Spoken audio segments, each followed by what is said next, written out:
Hello everyone, कैसे हैं आप सब। आई होप आप सब बहुत अच्छे होंगे, स्वस्थ होंगे और मस्त होंगे। और मैं भी आप लोगों की ब्लेसिंग से एकदम स्वस्थ हूँ और मस्त हूँ। तो आज फिर से मैं एक छोटी सी कहानी लेके आ गई हूँ। कहानी क्या है, छोटा सा कृष्ण लीला का ही पार्ट है, जिससे आपको एक बहुत बड़ी सीख मिलेगी। और सीख ये मिलेगी कि कभी भी ऐसा काम ना करें जिससे जो खराब लोग हैं, जो गंदे लोग हैं, जो या ये कह लीजिए जो गलत लोग हैं, उनकी ताकत ना बढ़े।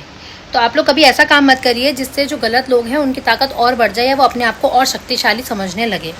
तो आइए देर नहीं करते हैं और कहानी स्टार्ट करते हैं।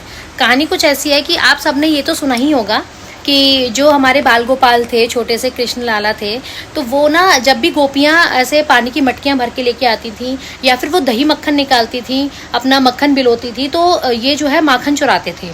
कान्हा जी माखन चुराते थे, उनकी मटकियाँ फोड़ देते थे। चलो ये तो ठीक था कि माखन चुरा रहे हैं, उनको पसंद था, लेकिन वो मटकियाँ क्यों फोड़ देते थे, सारा दही मक्खन मतलब फैला देते थे। जो यशोदा जी और नंद बाबा थे, उनके घर में भी बहुत माखन हुआ करता था, बहुत माखन था, लेकिन फिर भी वो पूरे गांव की जो गोपियां थी, पूरे गांव में जितना भी मक्खन होता था उतनी मटकियां वो फोड़ ही देते थे। तो ये चीज़ उनकी लीला में आता है, कि उनकी शैतानियों में आता है कि उनको माखन बहुत पसंद था, इसलिए वो ऐसा करते थे। लेकिन इसके पीछे का एक बहुत बड़ा रहस्य। तो एक बार ऐसे ही कृष्ण जी जो है वो बाल कृष्ण रूप में और सब जाके गोपियों के यहाँ मक्खन चोरी कर रहे थे, और चोरी करके उनकी मटकियाँ फोड़ फोड़ के आ गए। तो गोपियाँ बहुत दिन तक तो उसको टालती रहीं, खुश होती रहीं कि चलो कोई बात नहीं, नटखट है, शैतान है, छोड़ती रहीं। लेकिन जब बहुत ज़्यादा उन्होंने देखा कि रोज ही ऐसा करता है, कि कन्हैया खाता भी है और फैला भी जाता है सारा, तो उनको लगा कि हमें जो है नंद बाबा से और यशोदा मैया से उसकी शिकायत करनी चाहिए। तो सारी गोपियाँ साथ में मिलके सारे गांव वाले गए नंद बाबा और यशोदा मैया के घर पे, और उनसे लाला की शिकायत करी कि ऐसी ऐसी बात है कि चलो खा लेता है तो कोई दिक्कत नहीं खाने से हमें, लेकिन वो जो बचा हुआ होता है वो फैला भी देता है, तो ऐसा क्यों करता है। तो वो लोग शिकायत करके चले जाते हैं। फिर नंद बाबा कन्हैया जी से पूछते हैं कि लाला तुम ऐसा क्यों करते हो, चलो तुम्हें माखन पसंद है और फिर हमारे घर में इतना माखन है अपने घर में खुद के में, तो वो तुम्हें कम पड़ जाता है कि तुम जाके पूरे गांव का मक्खन खराब मतलब खाते हो, खराब करते हो, चोरी करते हो, क्यों करते हो तुम ऐसा।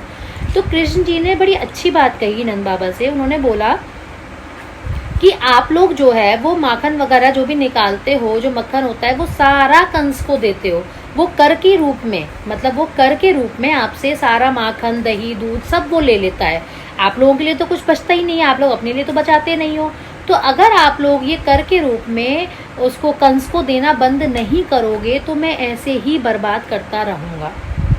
मतलब मुझे ऐसा नहीं कि सारा खाना होता है, मैं केवल इसलिए वो फैला देता हूँ, बर्बाद कर देता हूँ कि ये होता है कि मैंने शैतानियाँ फैला दी।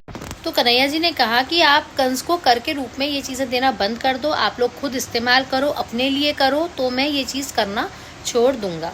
उन्होंने एक बात ये भी कही कि ऐसा काम मत करो जिससे गलत इंसान को बढ़ावा मिले, गलत इंसान और ताकतवर हो जाए, उसे ये बहुत बड़ी गलतफहमी हो गई है कि मैं बहुत ताकतवर हूँ, मेरे डर से ये लोग सारी चीज़ें मुझे ला के दे देते हैं।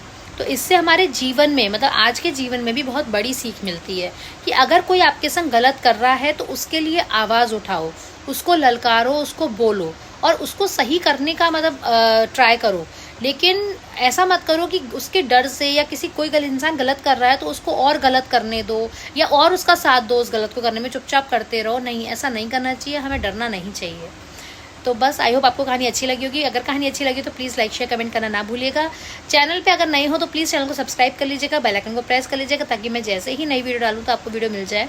वीडियो बहुत छोटी थी लेकिन सीख बहुत बड़ी थी। तो फिर मिलते हैं जल्दी से नेक्स्ट वीडियो में, तब तक के लिए गुड बाय।